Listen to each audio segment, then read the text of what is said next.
फिर मुखालिफ कैंडिडेट को मार पीट के असम्बली हाल से बाहर निकाल देना। आइन और कानून की किसी किताब के अंदर नहीं लिखा हुआ कि जब स्पीकर असम्बली मौजूद हो तो डिप्टी स्पीकर जो है वो इजलास कंडक्ट कर सकता है।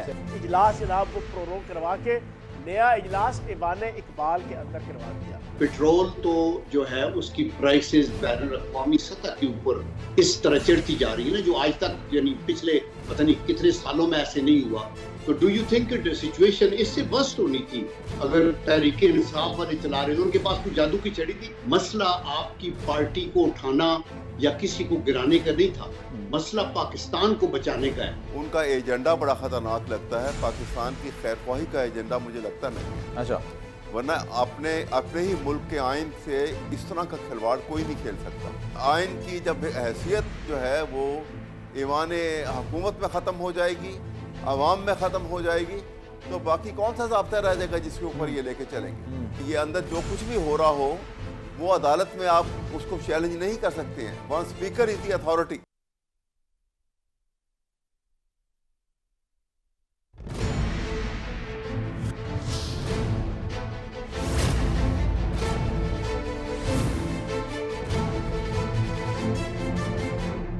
बिस्मिल्लाहिर्रहमानिर्रहीम, अस्सलाम वालेकुम। आपको खुशामदीद कहते हैं प्रोग्राम मेरी जंग में, और मैं हूं आपका मेज़बान सलमान मिर्ज़ा।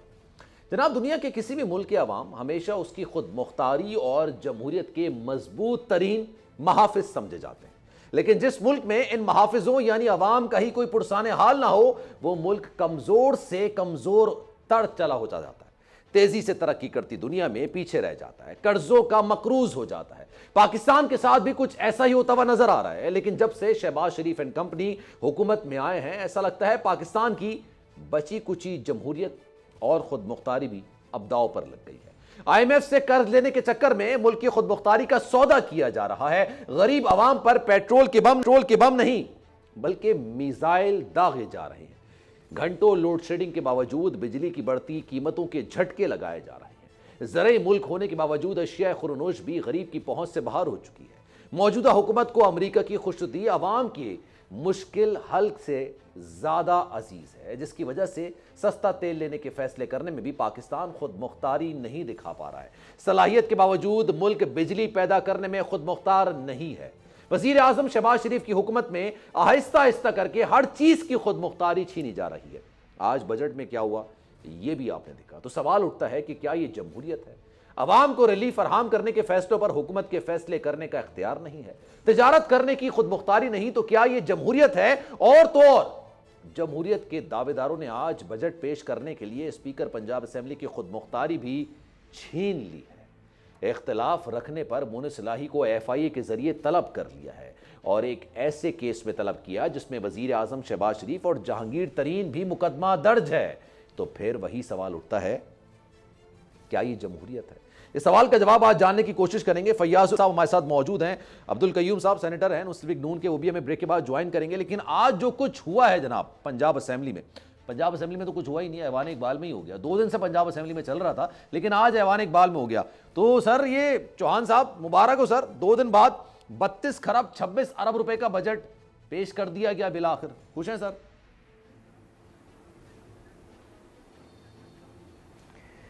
बिस्मिल्लाहिर्रहमानिर्रहीम। देखिए, बुनियादी तौर पर पिछले 2.5 महीने से वफाक के अंदर तो चलो इल्लीगल लोटों के ऊपर, खच्चरों के ऊपर, घोड़ों के ऊपर मबनी हुकूमत आई, लेकिन पंजाब के अंदर जो इल्लीगल गैर कानूनी गैर आइनी हुकूमत बरसे इक़्तिदार आई और गैर आइनी तरीके से आई, धौंस और धांधली से आई, गुंडागर्दी से आई, बदमाशी से आई, वो उसके बाद मुसलसल 2.5 महीने से हर दूसरे दिन कोई ना कोई एक बहुत बड़ा ब्लंडर गैर आइनी और गैर कानूनी वो करती चली जा रही है। अच्छा। और उसका आलम यह है कि जनाब गैलरी से खड़े होके वज़ीर आला का इंतखाब, फिर मुखालिफ कैंडिडेट को मार पीट के असम्बली हाल से बाहर निकाल देना, फिर असम्बली हाल के दरवाजे लॉक करके मुखालिफ कैंडिडेट के वोटर्स को बाहर निकाल के अंदर ना आने देना, फिर जनाब आपका उमर सरफराज चीमा साहब गवर्नर हैं, उनको ग्रेड 18 के एक अफसर के ज़रिए से फारिग करा देना, फिर मुसलसल इल्लीगैलिटीज़ करते करते अब जो इनकी इल्लीगैलिटी पहुंची कि जनाब गवर्नर से इन्होंने स्पीकर के इख्तियारात जो है वो कर्टेल करवा दिए और सेक्रेटरी लॉ के अंडर जनाब असम्बली मुलाजमीन को करके और डिप्टी स्पीकर को कहा जा रहा है कि आप इलेक्शन कंडक्ट करें, हालांकि पाकिस्तान की आइन और कानून की किसी किताब के अंदर नहीं लिखा हुआ कि जब स्पीकर असम्बली मौजूद हो तो डिप्टी स्पीकर जो है वो इजलास कंडक्ट कर सकता है। पहली चीज़। ठीक है। दूसरी चीज़, पाकिस्तान के आइन के मातहत असम्बली के rules and procedure, Punjab assembly के रूल्स एंड प्रोसीजर 1997, उसके अंदर कैटेगोरिकली लिखा हुआ है कि जब तक एक इजलास प्रोरोग ना हो, एक होता है वक्ती तौर पे एडजर्न होना, एक ही इजलास एडजर्न हो सकता है 2 दिन, 4 दिन, 10 दिन, महीना, 1.5 महीना, लेकिन जो प्रोरोग होता है कि गैर महीना मुद्दत के लिए मुलतवी, उसको कहते हैं कि वो वाला इजलास खत्म हो गया। ठीक है। नेक्स्ट इजलास फिर जो है ना उसके ऊपर बुलाया जाता है। आपका 40वां इजलास 2 अप्रैल से जारी है और स्पीकर का इख्तियार है कि उसने प्रोरोग करना है, गवर्नर का इख्तियार नहीं है। आज इन्होंने एक और इलीगैलिटी कर दी और बहुत बड़ा ब्लंडर कि गवर्नर के जरिए से इजलास जनाब वो प्रोरोग करवा के नया इजलास ऐवान इकबाल के अंदर करवा दिया। तो मैं ये ऐवान इकबाल में जो हुआ है ये मुदाखलत हुई है, साजिश हुई है। जो आइन और कानून की जो धज्जियां उड़ाई गई है ना पिछले 2.5 महीनों में, स्पेशली ये जो आखिरी धज्जियां आज उड़ाई गई हैं, ये पाकिस्तान के अदालती सिस्टम और पाकिस्तान की अवाम और पाकिस्तान के अदारों के मुंह पे तमाचा है कि आले शरीफ एक खानदान सिर्फ अपनी मर्जी और मंशा के लिए और अपनी मौज मस्ती के लिए वो पाकिस्तान के आइन को नहीं, आइन पाकिस्तानी, आइन शरीफिया को जो है वो लागू कर रहा है। तो मैं ये समझता हूँ इंतहाई काबिल मुज़म्मत है। ठीक है, काबिल मुज़म्मत तो है, लेकिन सर क्या अदालतों में लेके जा रहे हैं अभी आप इस मामले को, या मंजूर कर लेंगे बजट? आपने गवर्नर बलीगुर रहमान साहब को भी तो कबूल कर ही लिया ना किसी तरीके से, ये भी कबूल कर लेंगे, कोई मसला नहीं है।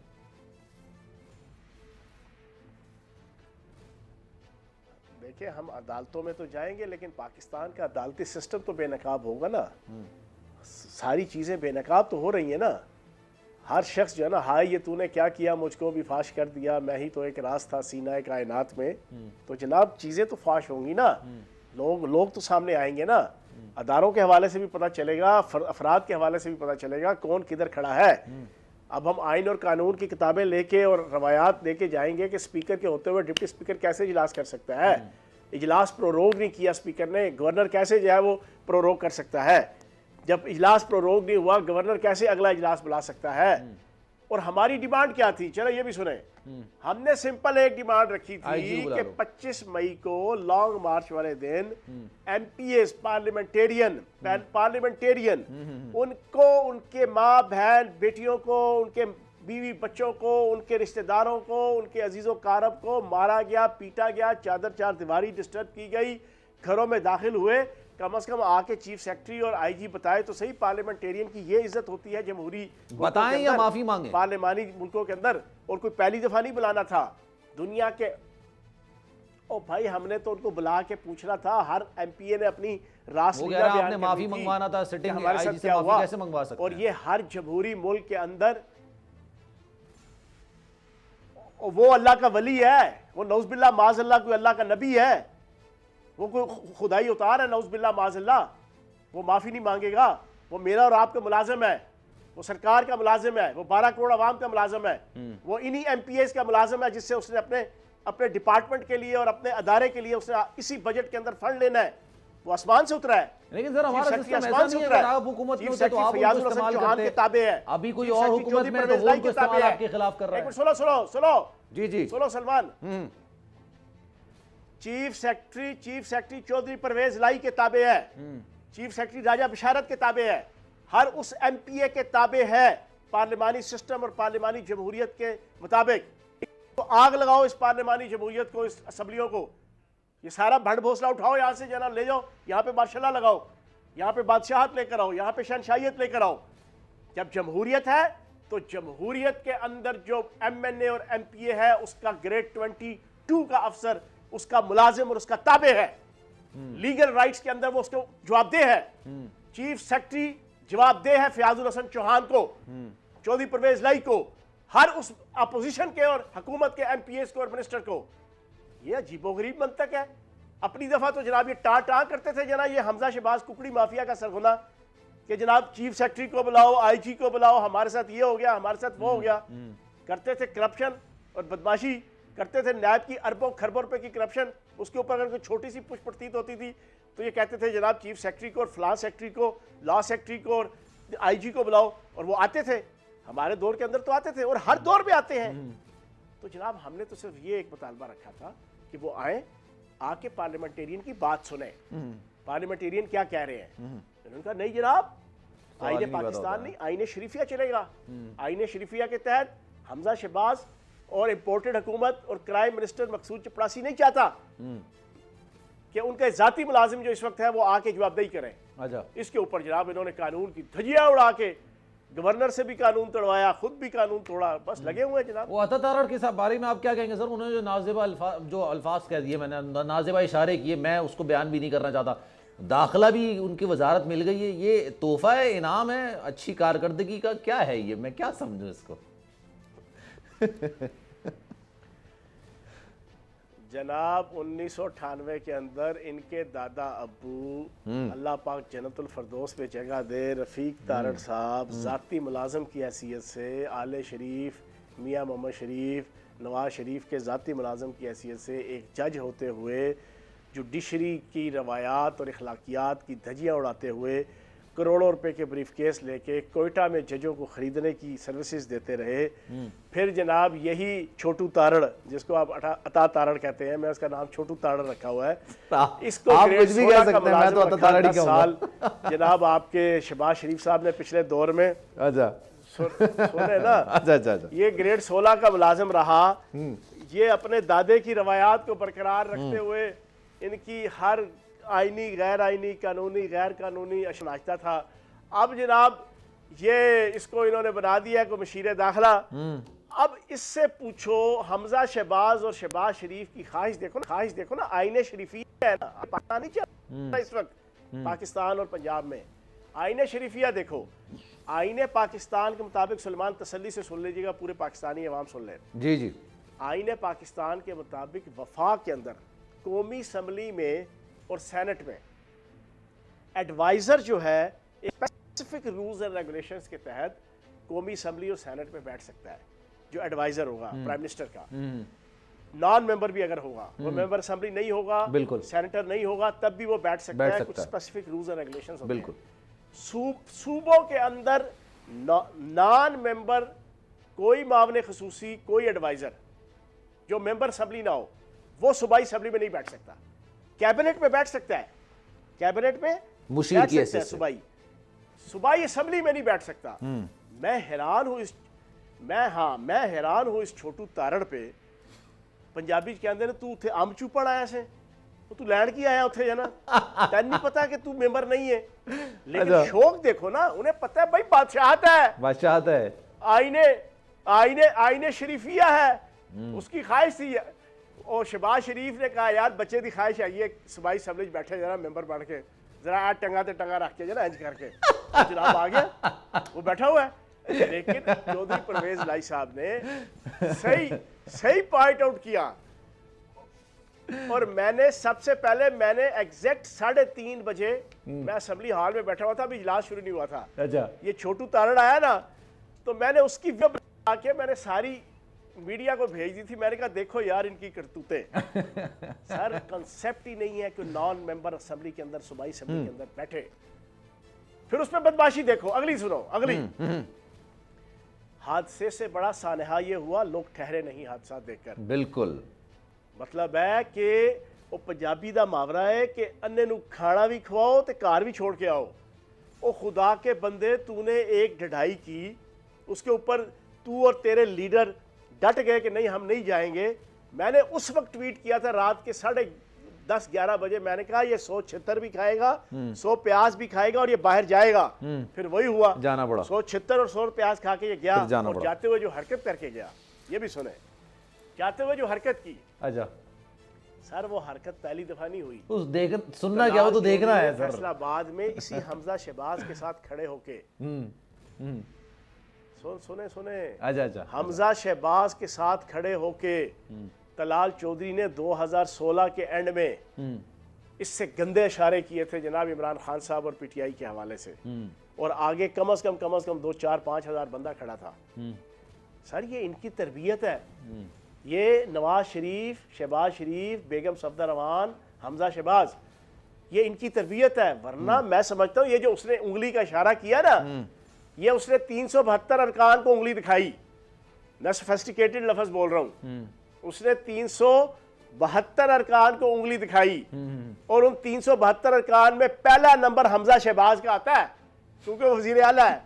तो सबसे पहले उसने उंगली बात कहीं और निकल जाएगी सर। फैयाज साहब बात कहीं और निकल जाएगी। लेकिन हमजा शहबाज नहीं नहीं नहीं नहीं नहीं नहीं नहीं नहीं नहीं नहीं नहीं नहीं बड़ी जबरदस्त बात कर रहा हूँ।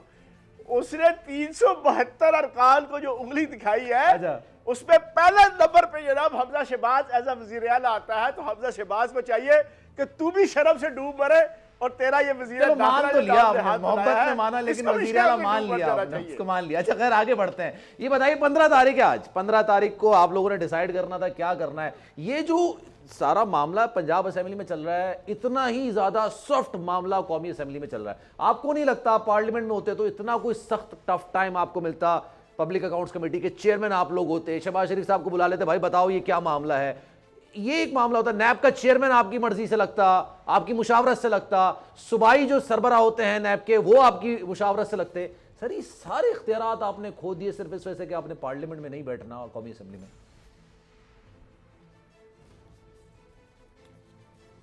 अच्छा ये अपनी अपनी स्ट्रेटजी है। वफाक के हवाले से हमारी अपनी स्ट्रेटजी है, सूबों के हवाले से अपनी स्ट्रेटजी है।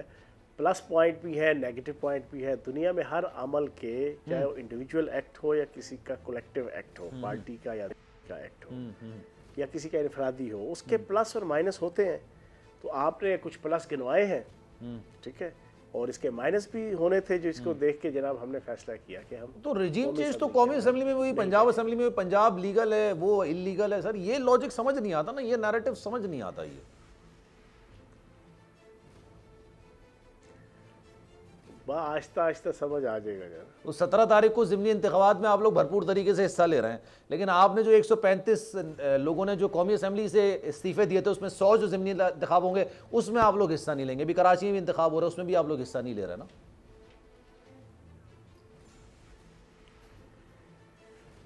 नहीं, ये अभी पार्टी फैसला करेगी और उसके बाद देखेंगे जना क्या सूरत हाल बनती है। ठीक है, अच्छा पार्टी फैसला करेगी। लेकिन सर ये खान साहब अभी क्या अनाउंसमेंट करने जा रहे हैं? आपके दोबारा जलसों की तरफ जा रहे हैं आप लोग या अभी वेट कर रहे हैं कि अदालत कोई फैसला करे?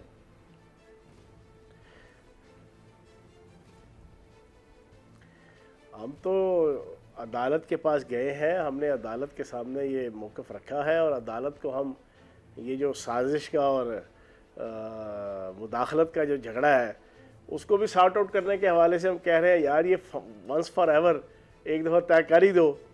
वो कल हमारे मोहतरम DG ISP आ रहे हैं, उन्होंने आके फिर एक दफ़ा कहानी छेड़ दी साजिश की और मुदाखलत की। तो मुझे वो एक लतीफ़ा याद आता है। वो एक दफ़ा एक होटल में ना, अच्छा सुने वो एक होटल के अंदर जनाब उन्होंने शर्त लगा दी कि जो बंदा भी 100 रोटियां खाएगा एक टाइम पे उसको 1 लाख रुपये इनाम मिलेगा।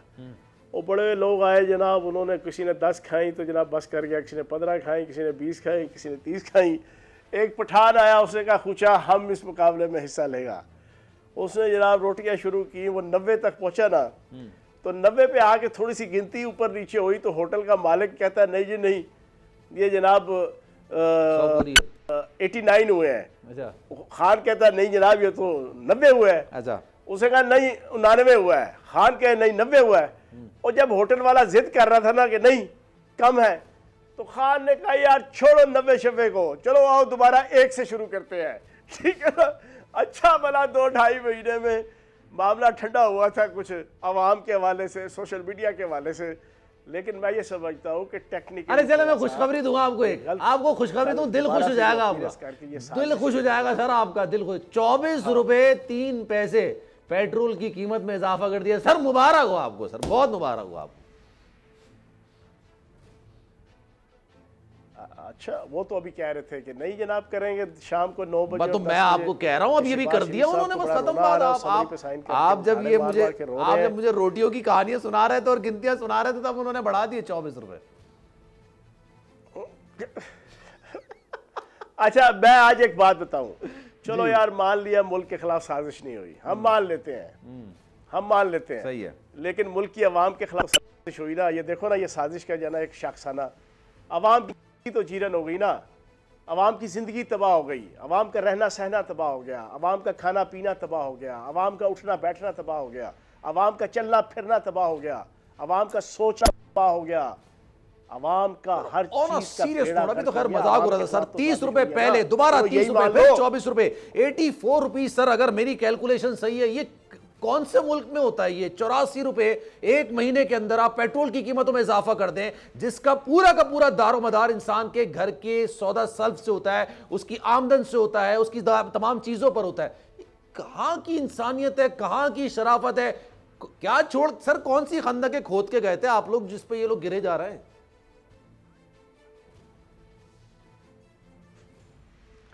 सर, अल्लाह पाक की ज़ात है, अल्लाह पाक ने इनके ख़िलाफ़ सो मोटो एक्शन लिया है, अल्लाह पाक ने इनके ख़िलाफ़ सो मोटो एक्शन लिया है।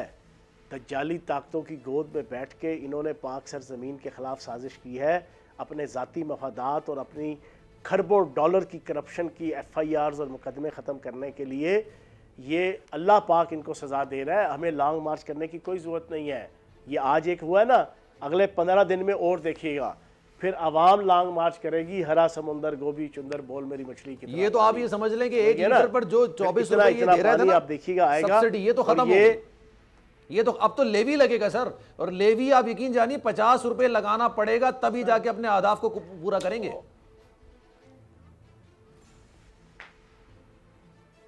जनाबे वाला, जो इसके बाद मज़ीद महंगाई का तूफ़ान बदतमीज़ी आएगा। 30% इन्फ्लेशन इस वक्त 20% के राउंड अबाउट है।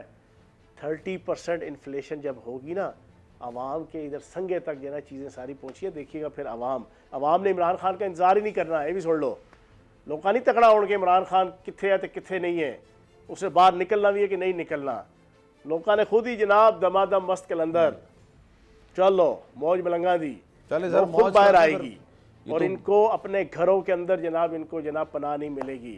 हाँ, बहुत अफसोस की बात है sir, thank you so much for your time sir. लेकिन बहुत अफसोस की जो ये पेट्रोल की कीमतों में इजाफा हुआ, यकीन जानिए 30 रुपए पहले, फिर 30 रुपए, 60 रुपए बना के भी तसल्ली और तशफ़ी नहीं हुई, तो अब 24 रुपए इजाफा कर दिया गया है। और डीजल की कीमत में भी 59 रुपीस पर लीटर इजाफा किया गया है। अगर ये बेहतरी के लिए आए थे तो भाई वो ज्यादा बेहतर थे, उनको सबके सामने आया होने देते। आप इस चीज़ के लिए बेहतरनी के लिए नहीं आए थे, अपने तमाम चीज़ों को बेहतर करने के लिए आए थे, और वो बेहतर आप इस तरह से करें। एक ब्रेक लेंगे, ब्रेक के बाद वापस आएंगे जनाब और उस पर बात करेंगे।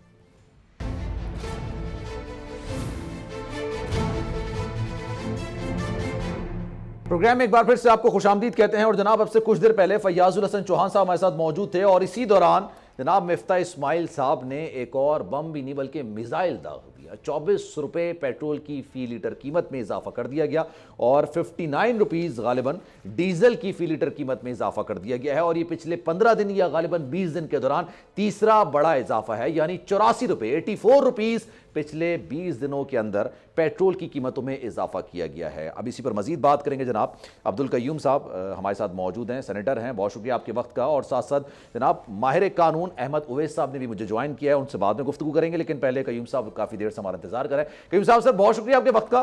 ये क्या, ये पहले 30 रुपए, फिर 30 रुपए, फिर 24 रुपए, 84 रुपए का इजाफा। लेट सपोज अगर आज पाकिस्तान तहरीक इंसाफ की हुकूमत होती और ये इकदाम उठाती, तो सर आप लोग क्या कहते? देखें, तहरीक इंसाफ की हुकूमत आती तो इससे वर्स्ट सिचुएशन हो रही। ये जो इब्तदा है ये तो वहां से ही है ना, over a period of time इन्होंने बिल्ड किया होगा, इन्होंने फ्रीज कर दिया जून तक। अभी आप देखिए जून तो अभी चल रहा है, और आप और 10 रुपए और कम भी कर दिए। तो डू यू थिंक सिचुएशन इससे वर्स्ट होनी थी? अगर तहरीक इंसाफ वाले चला रहे थे, उनके पास कोई जादू की छड़ी थी? IMF के बगैर वो आगे चल नहीं सकते, और IMF चाहता था कि आप सब्सिडी ना दें। तो पॉइंट ये है कि ये मुश्किल फैसले तो हैं और ये बड़े पेनफुल हैं, और ये हमें अंडरस्टैंडिंग है कि ये लोगों के लिए बड़ी मुश्किलात पैदा करेगा। लेकिन आपको एक कड़वा एंटीबायोटिक पिल लेना होगा कि आपको दूररस नताइज बेहतर लेने के लिए। सर अल्लाह का करम है, आवाम को क्यों लेना है सर? ये एक बात ये भी तो है ना सर, ये लॉजिक ये भी तो है ना, अगर ये सारी चीजें हो रही होती और इस चीज को बेहतर करने के लिए वो दावा करते हैं कि हम रूस जा रहे थे, अगर इनको एक्सपोज करना था तो सबसे बेहतरीन मरहला तो ये था। मैं सियासत से इतना वाकिफ नहीं हूं, आप ज्यादा बेहतर समझ सकते हैं। अगर वो इस गड्ढे में गिर रहे थे तो आप गिरने देते, आपने उनको हाथ दे के बाहर निकाला और खुद सर आप लोग ये गिर रहे हैं सर इस तरह से।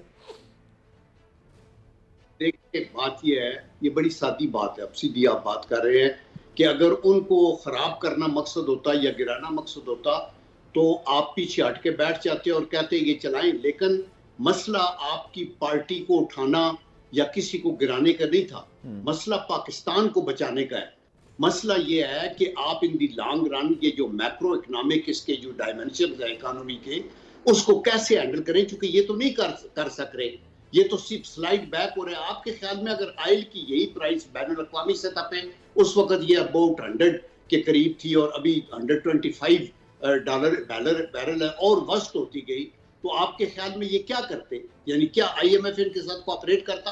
अगर IMF ना करता तो बाकी दुनिया करती, तो ये और सिचुएशन गंभीर होती जाती। और जैसे अभी सर्कुलर डेट है 1100 बिलियन से 2500 बिलियन जो है वो हो चुका है।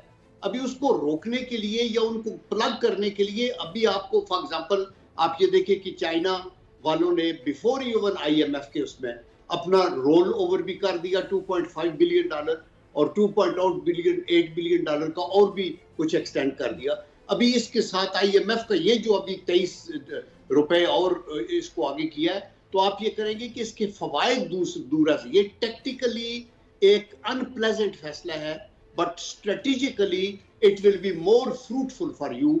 ये जो लोग कर रहे हैं कि ये अभी ये डिफॉल्ट हो जाएगा फलाना, अल्लाह के करम से उस सिचुएशन को रिट्रीव करने के लिए ये मुश्किल फैसले की जा रही हैं, लेकिन लोगों को रिलीफ देनी चाहिए और वही वो करने की भी कोशिश कर रहे हैं कि पेट्रोल की कीमतें बढ़े। सर तो कैसे, मुझे बता दें सर, 750 अरब रुपए आप लोगों ने रखा है इसकी पेट्रोलियम लेवी कीमत में।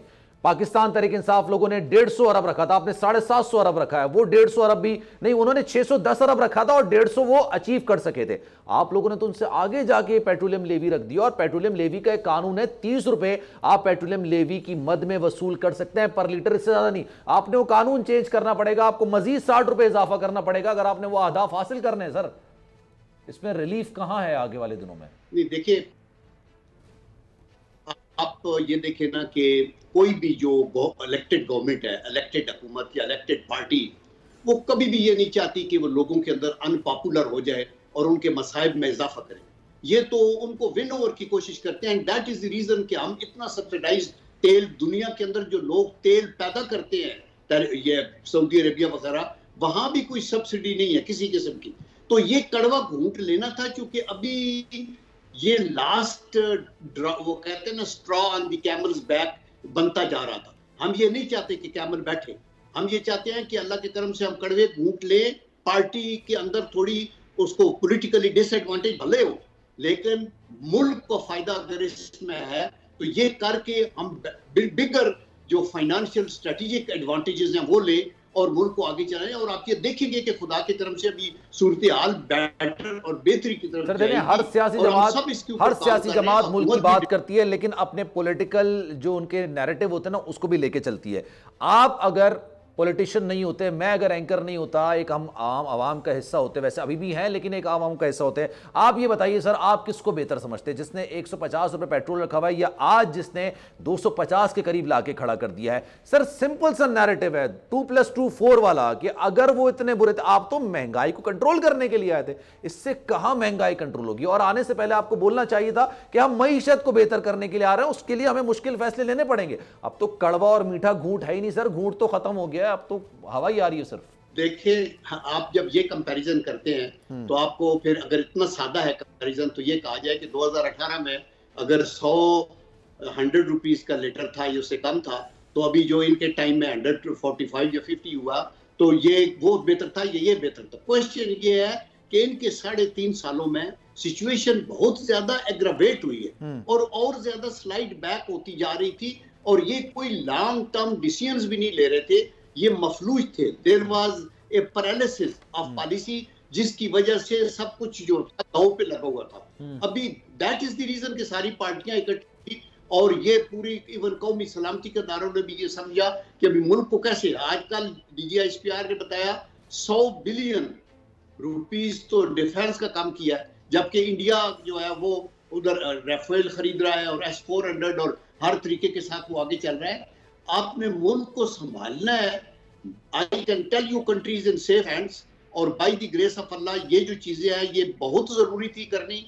ये बेशक इसके अंदर पॉलिटिकली इसका फॉल बैक जरूर होता है, हर पार्टी के ऊपर होगा, अपोजिशन पार्टीज के ऊपर होगा, लेकिन ये लोगों को पता है कि यहाँ सिचुएशन कैसे पहुंची। अच्छा सर, इस चीज का लॉजिक समझा दें। अगर ये करवा घूट है ना, मैं सर इस बात में आपके साथ पूछ, चले आपने करवा घूट लेना था, हर हाल में लेना था, पेट्रोल प्राइस बढ़ाने थे, लेकिन सर आपको शहबाज शरीफ साहब की वो स्पीच याद होगी कि हम बहुत मुश्किलों से कंट्रोल करने की कोशिश कर रहे हैं, पेट्रोल की प्राइस नहीं बढ़ाएंगे, और उस चक्कर में 184 से डॉलर चला गया 203, 204 और गालिबन 205 का। अब आप ना डॉलर कंट्रोल कर सके ना पेट्रोल कंट्रोल कर सके। अगर आपको ये डिसीजंस लेने थे तो आपने 1.5 महीने का वेट क्यों किया सर? आप फौरन ले लेते ताकि कम से कम डॉलर तो मुस्तहकम हो, रुपये तो मुस्तहकम होता ना, डॉलर तो नीचे आता। अब डॉलर भी ऊपर है, पेट्रोल भी ऊपर है।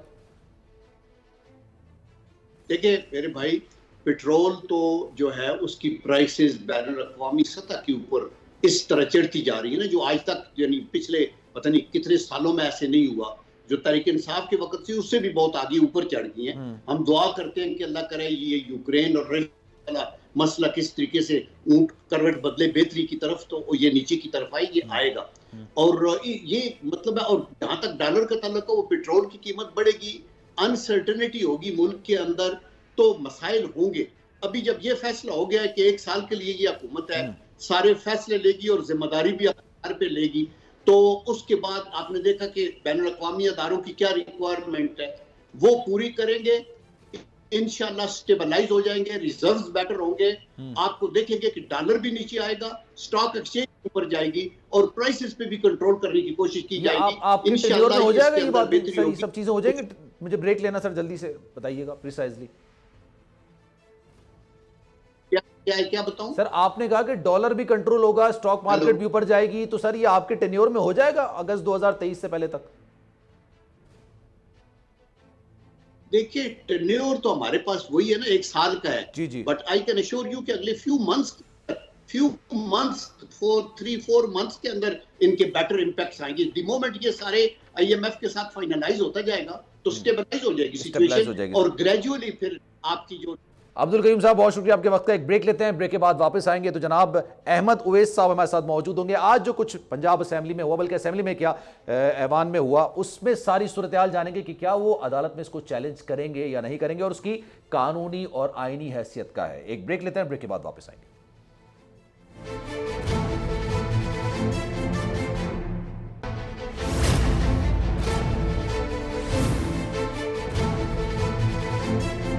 प्रोग्राम में एक बार फिर से आपको खुशामदीद कहते हैं, और अहमद उवैस साहब हमारे साथ मौजूद हैं। अहमद साहब, ये 32 खरब और 26 अरब रुपए का बजट पंजाब का पेश कर दिया गया है, लेकिन ये पंजाब असेंबली में पेश नहीं किया गया है, ऐवान इकबाल में पेश किया गया है। क्या कानूनी हैसियत है इसकी सर? इसकी आईनी हैसियत तो बिल्कुल ज़ीरो है, और ये निशानदही करता है जिस तरीके से ये पंजाब हुकूमत में आप देखिए, एक के बाद एक से बढ़कर जो है वो अनकॉन्स्टिट्यूशनल एक्ट हो रहा है।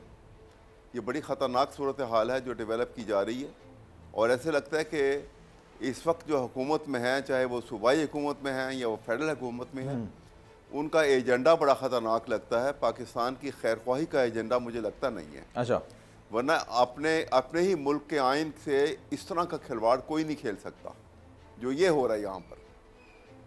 आइन की कोई हैसियत नहीं रह गई है, ये मोम की नाक बनाया हुआ है। आप बताइए कि जिस मुल्क में आइन की ये हैसियत बना दी जाए तो वो मुल्क कहाँ का रह जाएगा। सोसाइटी तबाह हो जाती है जहाँ पे कानून की गिरफ्त कमज़ोर पड़ जाए जिस सोसाइटी के ऊपर, और जब आइन बाकी नहीं रहेगा तो कानून की गिरफ्त कहाँ होगी, किसके ऊपर होगी। इस तरह ये तमाम के तमाम जो हैं, ये आप समझ लीजिए कि ये जो कहते हैं हाई हॉर्स ऑफ एरोगेंस के ऊपर बैठे हुए हैं, और इनकी एम्बिशन के आगे आइन की हैसियत कोई नहीं है। अच्छा, ये बहुत ऊंचाई से आइन को एक बहुत छोटा सा देखते हैं, ता वक्त कि इनको ज़मीन पे उतारा जाए, इनको ग्राउंड रियलिटीज़ का पता लगे, और उस वक्त इनको महसूस होगा कि आइन कितना बड़ा है और उसकी क्या अहमियत है, लेकिन जब तक ये पाकिस्तान को मुझे लगता है बहुत ज़्यादा डैमेज कर जाएंगे, क्योंकि ये अपने मुकदमात बचाने के लिए, लूटने के लिए ये इनके एजेंडा लगता है। मुझे इसके अलावा तो एजेंडा कोई नहीं लगता, वरना कभी ऐसे भी कभी हुआ है कि स्पीकर मौजूद है। लेकिन ये बताइए, आप इसको अरे कानून है, इसको अदालत में चैलेंज करेंगे, आप लेके जाएंगे कि जनाब स्पीकर साहब भी कह रहे हैं ये गैर कानूनी है, तो आप चैलेंज करेंगे इसको? ये करेंगे इंशाल्लाह। इसको कल हम बैठ के बना रहे हैं, इसको बिल्कुल चैलेंज किया जाएगा अदालत के अंदर, और ये it has to be declared illegal, क्योंकि स्पीकर के होते हुए डिप्टी स्पीकर को वहाँ बुलाया गया है। हाउस ऑलरेडी इन सेशन था कि उसको प्रोवोक करके गवर्नर साहब ने एक नया outside the premises of the house एक नया ऐवान इकबाल के अंदर हाउस बना लिया वहाँ पर। तो ये तो आइन ऐसा तो नहीं है। आप देखिए कि जिस आइन का एक कॉमा या फुल स्टॉप बदलने के लिए आपको 2/3 मेजॉरिटी ऑफ द 2 हाउसेस चाहिए, ऐसे आइन के साथ वो ये जो है जो जिस किस्म की ये खेल खेला जा रहा है, ये इतना ख़तरनाक है कि आइन की जब हैसियत जो है वो ईवान हुकूमत में ख़त्म हो जाएगी, अवाम में ख़त्म हो जाएगी, तो बाकी कौन सा ज़ाब्ता रह जाएगा जिसके ऊपर ये लेके चलेंगे। और जुडिशरी को भी ये ख्याल करना चाहिए कि जुडिशरी को समझा जाता है कि ये कस्टोडियन है पाकिस्तान के आइन की, और कस्टोडियन के होते हुए एक आइन के साथ ये खिलवाड़ खेला जा रहा है। ये सबको अलर्ट होना पड़ेगा, सबको अपने अपने ये ट्राइकोटमी के अंदर हर एक को अपनी हैसियत। लेकिन सर आप लोगों का मुतालबा भी तो ये था ना कि सिटिंग आईजी को आप बुला और उनसे बासपुर्स करनी थी, माफी तक मंगवानी थी, तो क्या सर ये सही है, मुनासिब अमल है ये कि आप सिटिंग आईजी को बुलाएं, कहेंगे यार माफी मांगो अपने अमल पर? वो उसकी वजह ये थी कि उन्होंने ईवान के तकद्दुस को पामाल किया था। आपको पता है कि ये जहाँ भी पार्लिमानी हुकूमत है, ये ब्रिटिश पार्लियामेंट से ये ली गई है, तो वहाँ पर ये बिल्कुल कहते हैं कि पार्लिमान जो होती है या ये असम्बलियाँ जब होती हैं सूबाई सतह के ऊपर, तो ये दे आर दी जजेस ऑफ देयर ओन कॉज। इनको किसी अदालत के अंदर ये अंदर जो कुछ भी हो रहा हो वो अदालत में आप उसको चैलेंज नहीं कर सकते हैं। वहाँ स्पीकर इज़ दी अथॉरिटी, और वहाँ पे पुलिस या लॉ इन्फोर्सिंग एजेंसीज को ये इजाज़त नहीं होती कि वो अंदर आ सके। लेकिन हंगामा राई का मामला होगा तो बुलाएंगे ना सर आप? अगर हंगामा राई का मामला होगा, जो भी अराकीन है वो गुत्थम गुत्ता हो रहे होंगे, तो पुलिस को तो बुलाएंगे ना आप लोग? नहीं, बिल्कुल भी नहीं बुलाया जा सकता पुलिस को। आप उसको अर्जेंट कर सकते हैं, आप उसको अर्जेंट कर देंगे। वो सार्जेंट एट गार्ड होते हैं जो अंदर उनके ऑलरेडी वो वहाँ पे अलग से होते हैं, वो कंट्रोल करते हैं। मतलब दैट मींस आप कह रहे हैं कि कुछ भी हो जाए आप तभी कर दें, अब मौखर कर दें, खत्म कर दें, लेकिन आप किसी भी यूनिफॉर्म वाले बंदे को नहीं बुला सकते, कानून नाफिज करने वाले इदारों को, उनके अहलकारों को नहीं बुलाया जा सकता, ये आप कह रहे हैं सर? जी बिल्कुल, और ऐसे हुआ है। आगे 3 तारीख को पहले भी हंगामा हुआ था तो अर्जन हो गया था। इख्तियारात ही नहीं है, मामला ही नहीं है कि इजलास भी नहीं बुला सकते, ना मौखर कर सकते हैं वो। ये चैलेंज हो जाएगा। देखिए ऑर्डिनेंस जो होता है ना, ये एक पर्सन स्पेसिफिक ऑर्डिनेंस है ये, लिहाजा इसकी बुनियाद जो है वो बदनीयती के ऊपर है, मेलाफाइडी के ऊपर है। ठीक है, और ये चैलेंज होगा, और ये जो है ये इसको कारदम करार दे दिया जाएगा। This will be declared as ultra vires to the constitution. तो सर ये भी बताइएगा, अब ये ऐवान इकबाल में बजट पे पंजाब का, इसको पार्लियामेंट में भी तो लेकर आना है ना, इस पर बहस होती है, इसको मंजूर कराया जाता है, या बस ये जो बना दिया ये काबिल कबूल होगा सबके लिए, या ये इसकी कोई आईनी हैसियत नहीं है? बात यह है कि देखिए इसका आगाज ही आप देख लीजिए, कोई चीज़ जो है वो कानून के मुताबिक और आइन के मुताबिक तो नहीं हो रही।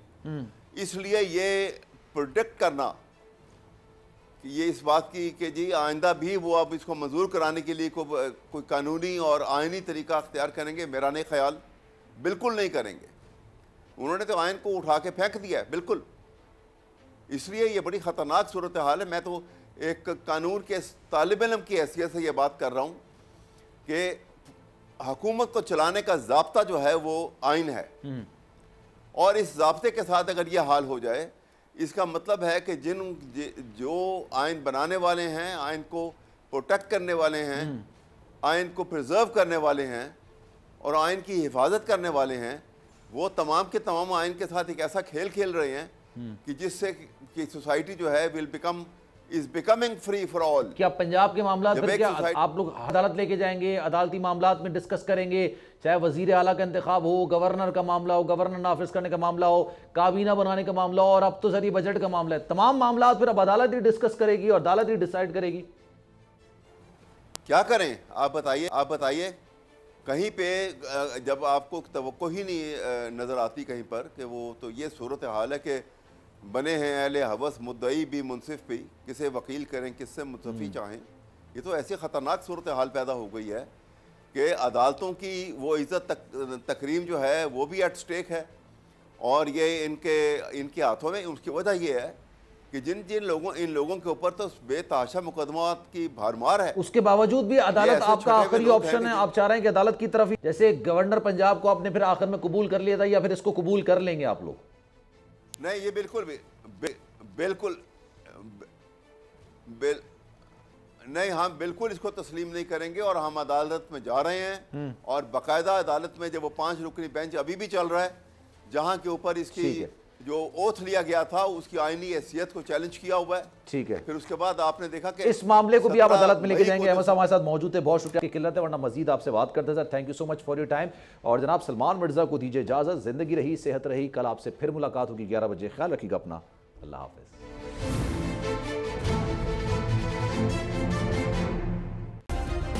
सब्सक्राइब करें और बेल दबाएं ताकि कोई खबर रह न जाए।